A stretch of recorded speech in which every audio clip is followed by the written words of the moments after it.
Now we continue. Last class में आप लोगों ने सीखे थे कि किस तरीका से लेंथ, एरिया और वॉल्यूम टेम्परेचर के साथ चेंज हो जाते हैं। ठीक है, मैं आपको रिमाइंड करा दूं। आपने सीखा था फॉर्मूला कि L final is equal to L initial 1 plus alpha delta T. यहाँ डेल्टा टी का क्या मतलब है? L final is equal to L initial 1 plus alpha वही temperature final minus temperature initial, उनका डिफरेंस, उसी को डेल्टा टी लिखा है। बिल्कुल ऐसा ही रिलेशन था। A final is equal to A initial 1 plus beta delta T, और कुछ ऐसा ही था वॉल्यूम के लिए कि V final is equal to V initial 1 plus gamma delta T. ठीक है, ये कुछ रिलेशन थे कि किस तरह से टेम्परेचर के साथ लेंथ, एरिया और वॉल्यूम में चेंज आएगा। इन सब का मीनिंग भी आपको बताया गया था। Alpha is the coefficient of linear expansion, beta coefficient of area expansion and gamma is the coefficient of volume expansion, या इसे वॉल्यूमेट्रिक एक्सपांशन भी बोलते हैं। तो ये जो हमने पढ़े थे थर्मल एक्सपांशन, इसके क्या एप्लीकेशन है? क्या डेली लाइफ में हम कभी यूज भी करते हैं इसे? तो आंसर है यस। आप याद करो कहां पे यूज करते हो। मैं अगर एक एक एग्जांपल आपको बताऊं, एप्लीकेशन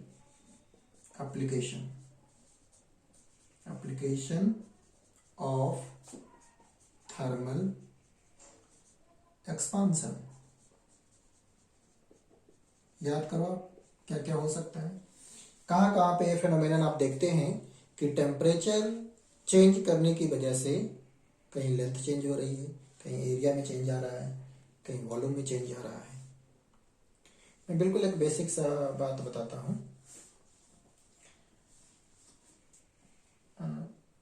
आपने 9th क्लास में या 7th 8th में भी टीचर बता देते हैं कि जो रेल का ट्रैक है उसमें देखो इस तरह से जो ट्रैक है यहाँ पे गैप छोड़ दिया जाता है, ये गैप होते हैं। तो ये गैप क्यों होते हैं? इस तरह से लिखा हुआ रेलवे ट्रैक, तो ये थोड़े से गैप होते हैं। तो गैप का रीजन है कि देखो टेम्परेचर के साथ इसकी लेंथ बढ़ेगी। अगर गैप नहीं दिया जाएगा तो चांस है कि दोनों साइड से लेंथ बढ़ेगी तो ये बेंड हो जाएंगी, और बेंड हो जाएगी तो आप समझ सकते हैं कि इंसिडेंट हो सकती है ना। इसीलिए ट्रैक पर दो पटरियों के बीच में ये गैप होता है, सो दैट टेम्परेचर बढ़े भी तो ये बेंड नहीं हो और कोई नुकसान नहीं हो, राइट। तो इसीलिए रेलवे ट्रैक में दो पटरियों के बीच में ये गैप दिया जाता है ना। तो देखो एक यूज है इसका, जब हमें नॉलेज होगा तभी तो इसे हमने अप्लाई किया। ओके, एक और एग्जांपल देखो। ये हो गया तुम्हारा एग्जांपल 1, आप इसको वर्ड में लिख लेना। दूसरा एग्जांपल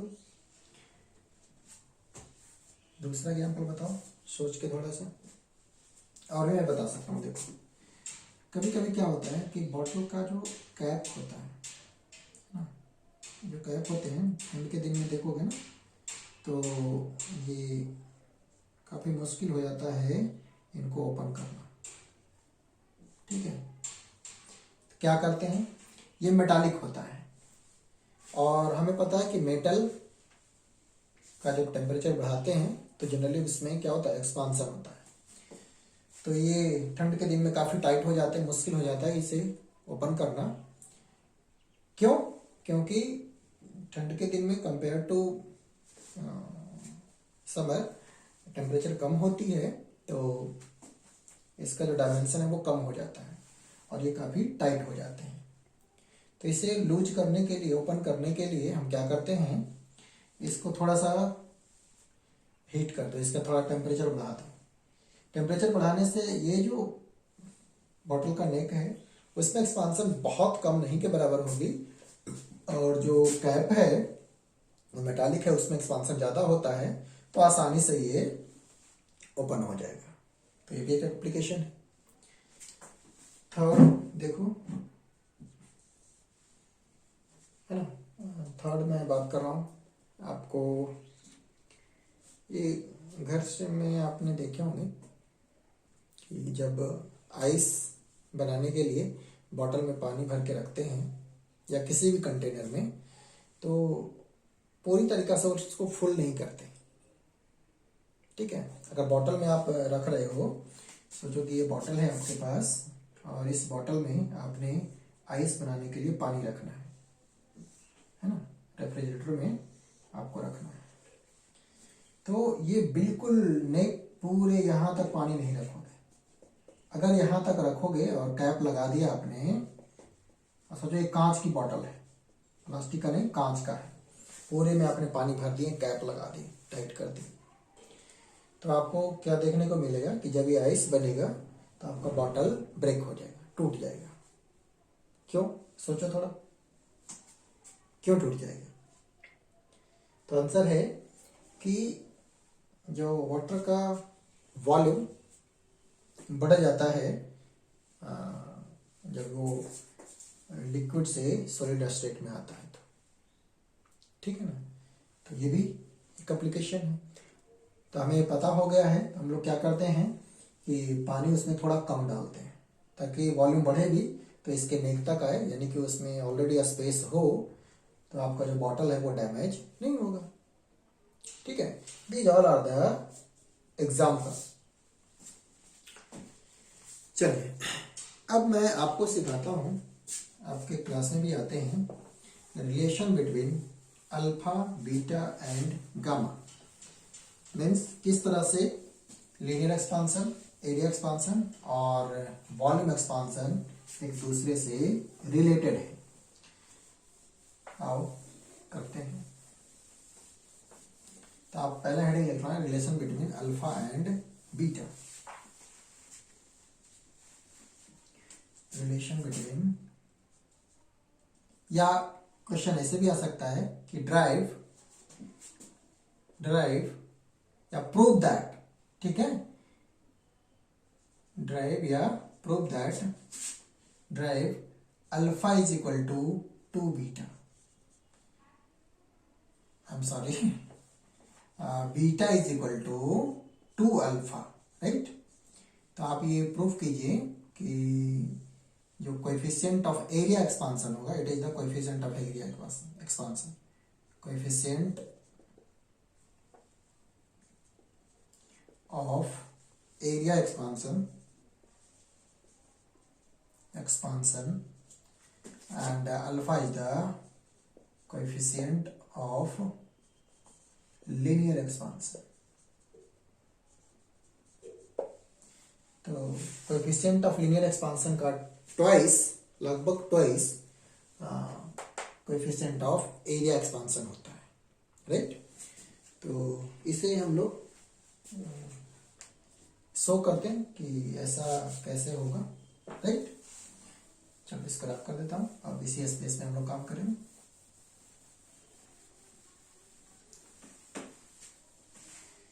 इसके लिए हमने एक रेक्टेंगुलर शीट लिया,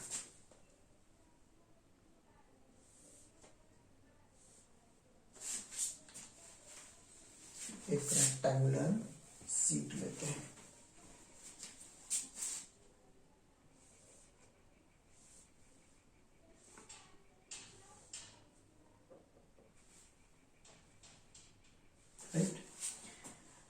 जिसकी लेंथ को मैं लिखता हूं L एंड विड्थ है B। जाहिर सी बात है, जब टेम्परेचर में चेंज आएगा तो इसकी डायमेंशन भी चेंज होंगी, राइट। तो on increasing temperature by delta T, इसकी जो लेंथ है वो बढ़ जाती है डेल्टा एल से, ठीक है। तो सिर्फ लेंथ ही नहीं बढ़ेगी, विड्थ भी तो चेंज होगा, क्लियर। सिर्फ लेंथ ही थोड़ी बढ़ेगी, विड्थ भी चेंज होगी। तो देखते हैं कि विड्थ में क्या चेंजिंग है, यानी कि विड्थ भी बढ़ेगी। तो विड्थ को मैं ऐसे दिखा दिया,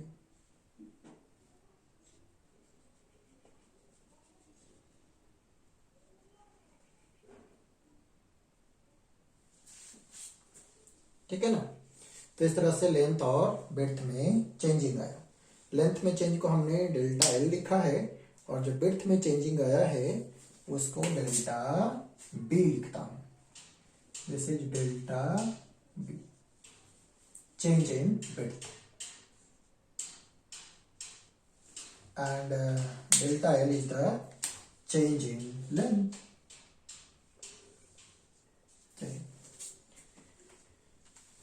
तो इनिशियल एरिया क्या हुआ, इट इज वेरी क्लियर कि जो इनिशियल एरिया है, जिसको मैं ए से लिख रहा हूं, ए इज द इनिशियल एरिया, और ये हो गया एल इंटू बी, राइट। अब जो चेंज इन एरिया हुआ है वो कहां कहां चेंज हुआ है, थोड़ा असाइन करेंगे। मैं कलर भी चेंज कर लूं इसमें, हाँ चलो ठीक है, हमें पता ही चल गया। तो एक तो चेंज है यहां पर, इसको लिख रहा हूं डेल्टा A1, यहां एक चेंज आया है। और कहां चेंज हुआ, यहां चेंज हुआ है, उसको लिख रहा हूं मैं डेल्टा A2। और कहां चेंज आया है, तो यहां चेंज आया है, और उसको मैं लिख रहा हूं डेल्टा A3। मैं क्लियर कर दूं, आप जब कॉपी में लिखेंगे तो क्या लिखेंगे, let initial length of rectangular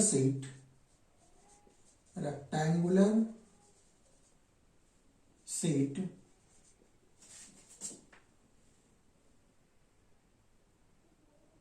is equal to L, and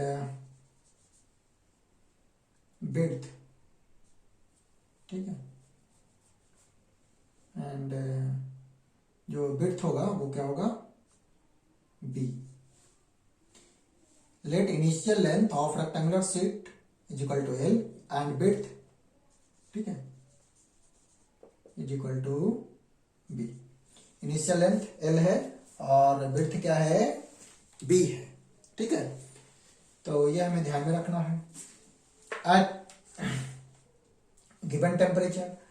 अब मैं इस स्पेस को यूज करूंगा, इसलिए इसको रफ कर देता हूं।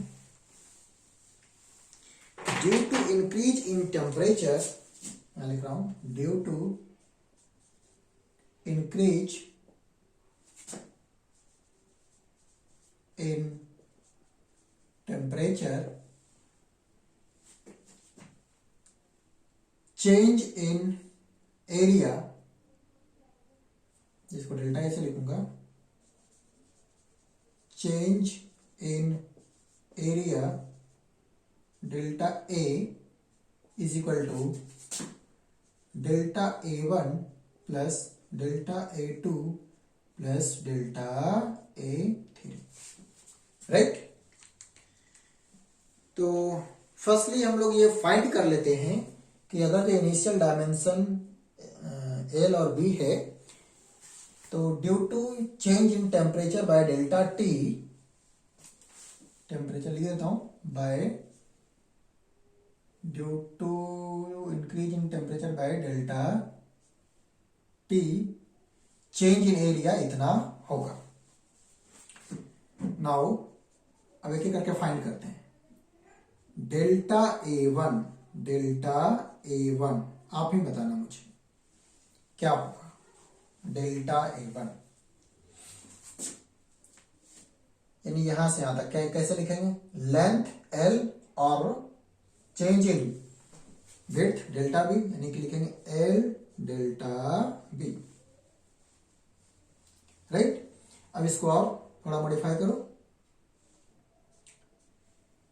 एल तो हो गया initial length, right. Delta B यानी चेंज इन विड्थ, तो चेंज इन विड्थ को आप क्या बोल सकते हैं? चेंज इन विड्थ को बोल सकते हैं initial width into coefficient of linear expansion into delta T, right. Delta B कितना हो जाएगा? देखो initial length, coefficient of linear expansion और डेल्टा टी। उसी तरीका से डेल्टा A2 कितना होगा? इस पोर्शन का एरिया कितना चेंज होगा? तो इस पोर्शन का एरिया है कितना? ये जो चेंज इन एरिया है, ये पोर्शन वो है कितना? डेल्टा A2 हो जाएगा आपको डेल्टा L और इंटू बी।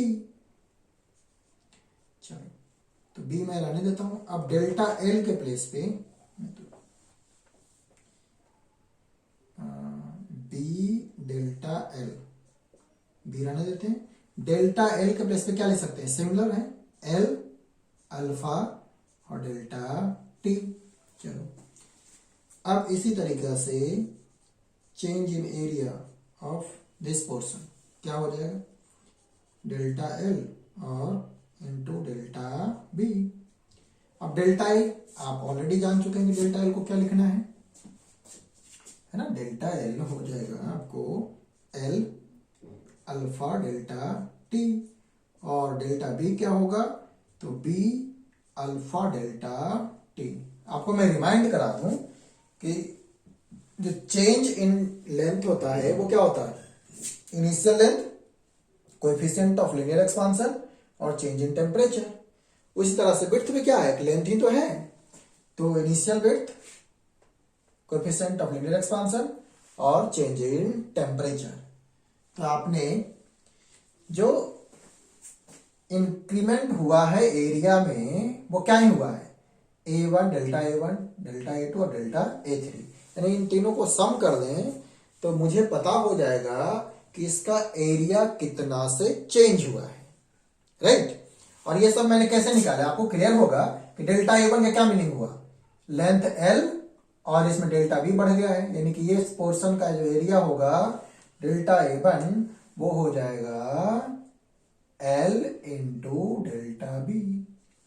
उसी तरह से इस पोर्शन का जो एरिया होगा वो हो जाएगा B इंटू डेल्टा L, और डेल्टा A3 हो जाएगा delta L into delta B.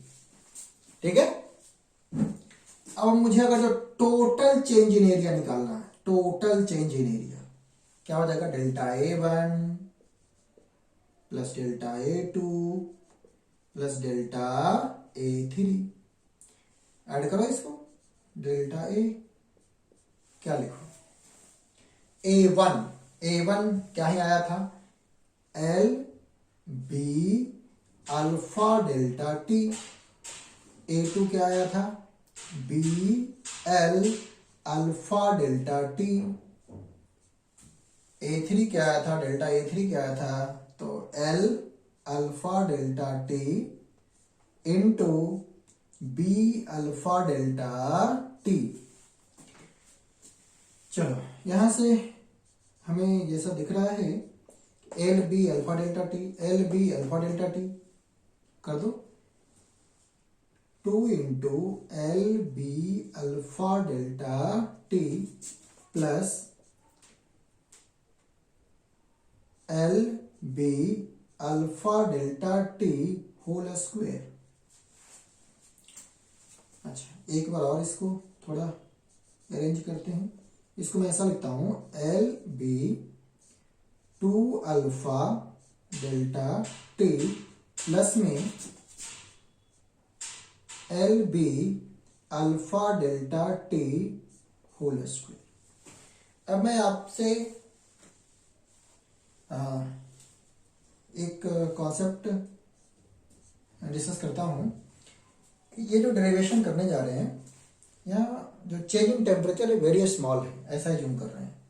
तो अगर चेंजिंग टेम्परेचर स्मॉल है साथ साथ ये कोएफिशिएंट ऑफ लीनियर एक्सपांशन है ये भी स्मॉल होता है, और कोई भी नंबर जो 1 से कम हो अगर उसका स्क्वायर करोगे क्यूब करोगे तो वो उसका जो रिजल्ट होगा वो और भी कम हो जाएगा। मैं आपको याद कराता हूँ जैसे मैं आपको बोलूं कि 2 का स्क्वायर कितना होगा, तो योर आंसर इज 4, मीन्स 2 से बड़ा है। बट मैं यही बोलता कि 1/2 का स्क्वायर कितना होगा, तो आंसर हो जाएगा 1/4, जो कि 1/2 से छोटा है। यानी 1 से कम अगर जो कोई नंबर है और उसका स्क्वायर क्यूब जितना टाइम्स उसको मल्टीप्लाई करोगे, जो रिजल्ट आएगा वो और भी कम हो जाता है। तो यहां भी ऐसा है, कोएफिशिएंट ऑफ लीनियर एक्सपांशन की जो वैल्यू है वो डेसिमल में होती है, 0.001 या 002 ऐसा कुछ होता है। तो उसका स्क्वायर करोगे तो बहुत ही लेस क्वांटिटी आएगा। कैलकुलेशन को आसान बनाने के लिए here we neglect alpha delta T whole square. ठीक है, तो अप्रॉक्सीमेटली आप क्या लिख सकते हैं, अब यहां मैं क्या लिखूंगा कि delta A is equal two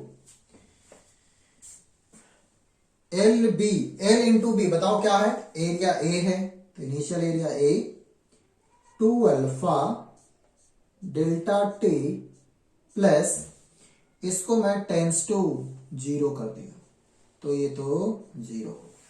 means अब जो फाइनल सिचुएशन आ रहे हैं वो देखो क्या है। आप समझ गए ना मैंने इसको क्यों 0 किया, आप इसको वर्ड में लिखना कि ऐसा क्यों किया। I am repeating, since alpha is very small so its square will be negligible. और आसान बनाने के लिए हमने उसको नेग्लेक्ट कर दिया, उसको 0 के इक्वल कर दिया, राइट। कंपैरेटिवली ये जो वैल्यू होंगे वो काफी कम होंगे, इसलिए हमने कैलकुलेशन हमारा आसान हो जाए इसलिए हमने इसको 0 के बराबर करके इससे हटा दिया कैलकुलेशन से। अब मैं लिखूंगा कि डेल्टा ए क्या ही आएगा, आ गया ए 2 अल्फा एंड डेल्टा टी। चलो ये यहां से हमारा रिलेशन आया, इसको लिखते हैं इक्वेशन 1। अब लिखता हूं एज वी नो दैट हमने क्या सीखा है कि जो डेल्टा ए होगा चेंज इन एरिया होगा वो इनिशियल एरिया और coefficient of area expansion beta into delta T second. तो ए और बी को, फर्स्ट और सेकेंड को कंपेयर करो। अगर ये रेक्टेंगुलर शीट है और मुझे बोला जाता कि अगर इसका टेम्परेचर डेल्टा टी से चेंज करता है, coefficient of area expansion beta है, तो चेंज इन एरिया और इनिशियल एरिया और बीटा डेल्टा टी में क्या रिलेशन होगा, तो मैं यही लिखता कि delta A is equal to A beta delta T. और जब हमने मैथमेटिकली ये इस तरह से फाइंड किया कि लेंथ चेंज होगा, इसका विड्थ भी चेंज होगा, तो उसके अकॉर्डिंग एरिया में कितना चेंज आया, तो कुछ ऐसा आया। तो हम क्या बोल सकते हैं, कंपेयरिंग फर्स्ट एंड सेकेंड, इन दोनों को कंपेयर करने पे हमें क्या मिलेगा, ए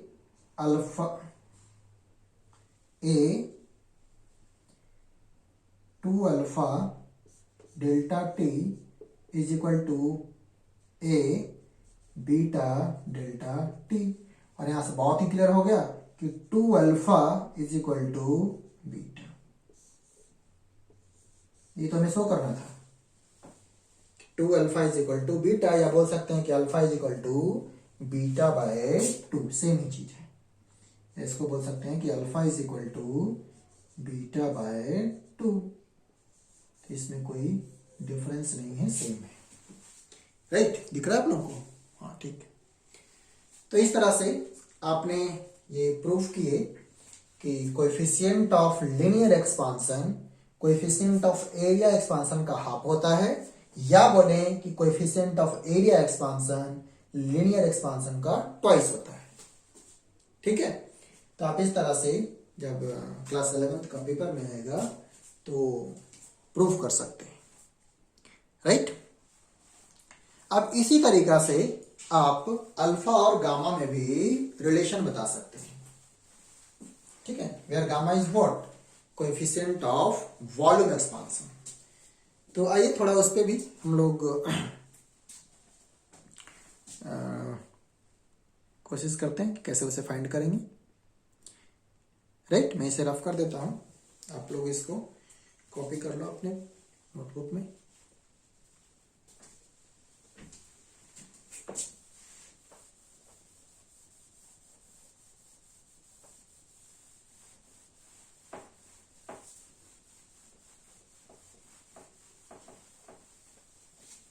इसको और भी बहुत ही आसान तरीके से किया जा सकता है।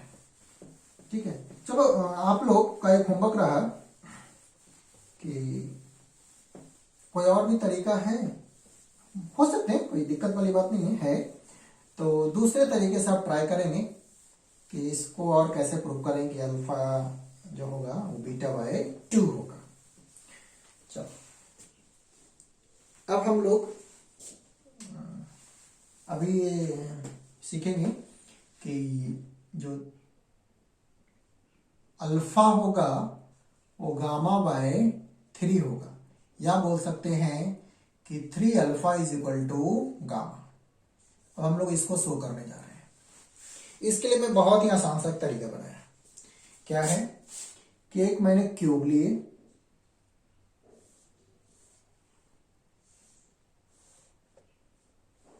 और इस क्यूब की जो साइड लेंथ है वो है एल, लेंथ बेथ सारा एल है ना, और हाइट सब एल है, तभी तो क्यूब होगा। ओके, तो if side length of cube is equal to L and coefficient of linear expansion is equal to alpha, right? So initial volume V, ठीक है, कितना होगा L का क्यूब। इनिशियल वॉल्यूम कितना होगा L का क्यूब, यही तो होता है। चलो ठीक है, तो इनिशियल वॉल्यूम हमें पता हो गया कि वो L का क्यूब होगा। ठीक है, मैं L नॉट लिख दूं, आपको आसान बना के चलो L नॉट लिख देता हूँ। इनिशियल L नॉट हमने नॉट से लिखे थे कई बार स्टार्टिंग में भी, तो नॉट लिख देता हूँ। L नॉट है, इनिशियल है वो L नॉट है, तो L नॉट का क्यूब, तो इनिशियल वॉल्यूम हो गया। ठीक है, आफ्टर increasing temperature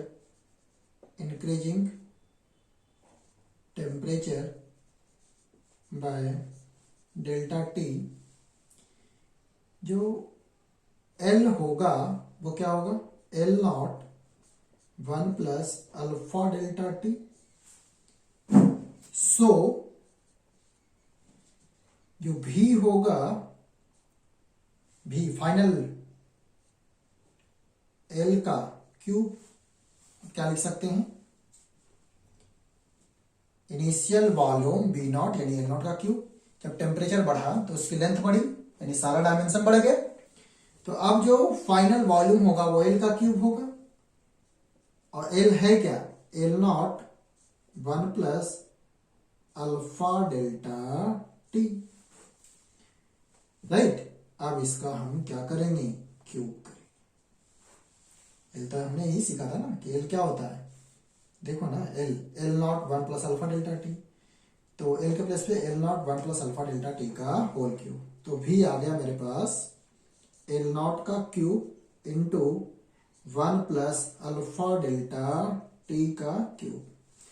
तो आप मुझे बताओ L नॉट के क्यूब को क्या लिख सकते हैं, V नॉट यानी इनिशियल वॉल्यूम।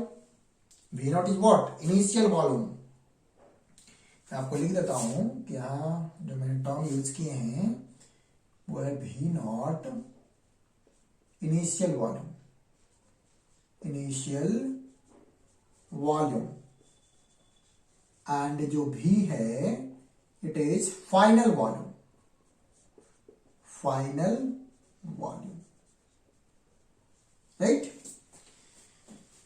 हाँ, अब देखो क्या लिखोगे कि जो v होगा वो लिख सकते हैं कि v नॉट, एल नॉट का क्यूब वो क्या लिख सकते हैं v नॉट और 1 a plus B whole cube, A cube plus B cube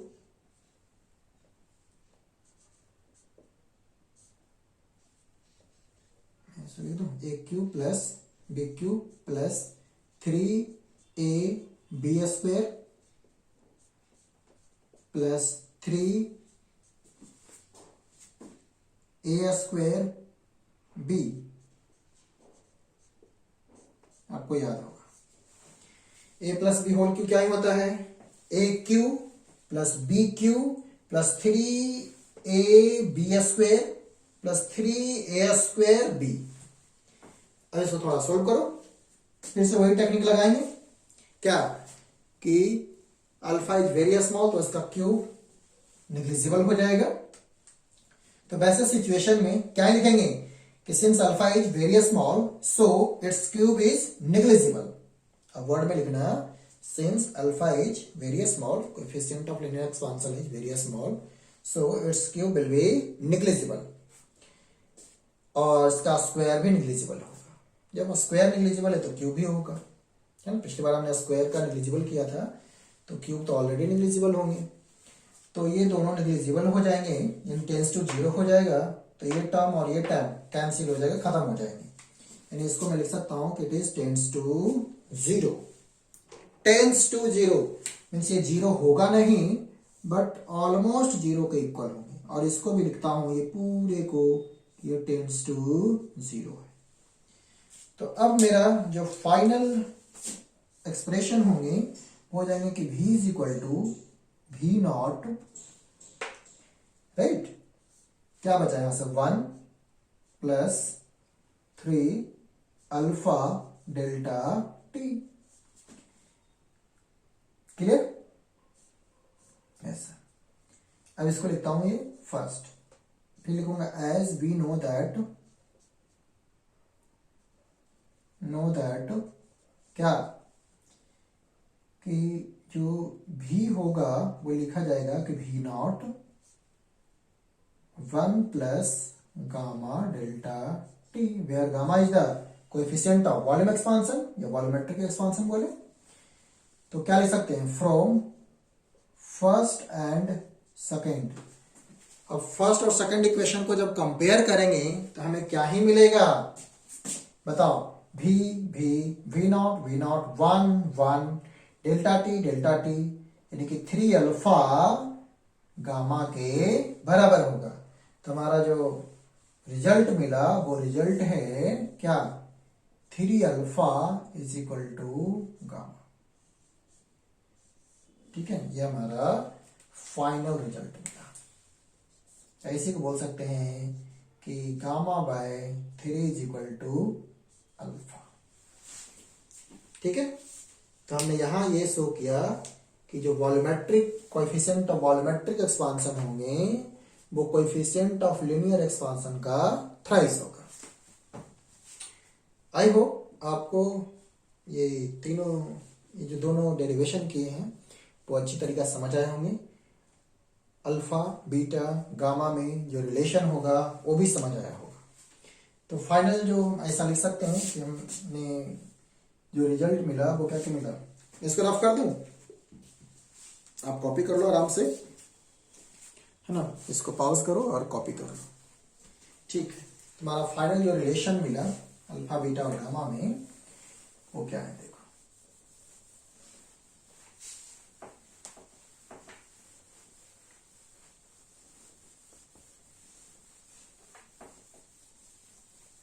ये very small change in temperature के लिए ही ज्यादा करेक्ट है। और रिलेशन मिल गया alpha is equal to beta by 2 and gamma by 3। यहाँ आपको क्लियर है कि alpha is the coefficient of linear expansion, beta coefficient of area expansion, gamma coefficient of volume expansion, ठीक है। तो कभी पेपर में आएगा तो हम बिल्कुल आसानी से इसे प्रूव कर सकते हैं। एक बार प्रैक्टिस कर लेंगे फिर आपके लिए आसान हो जाएगा। ठीक है, अगर कुछ डाउट होता है तो आप बता दें, और आपको ये डेरिवेशन अच्छी लगती है तो आप लाइक कर सकते हैं, और कुछ भी आपको लगता है इस तो आप कमेंट भी कर सकते हैं, है ना। ठीक है, ओके, थैंक यू।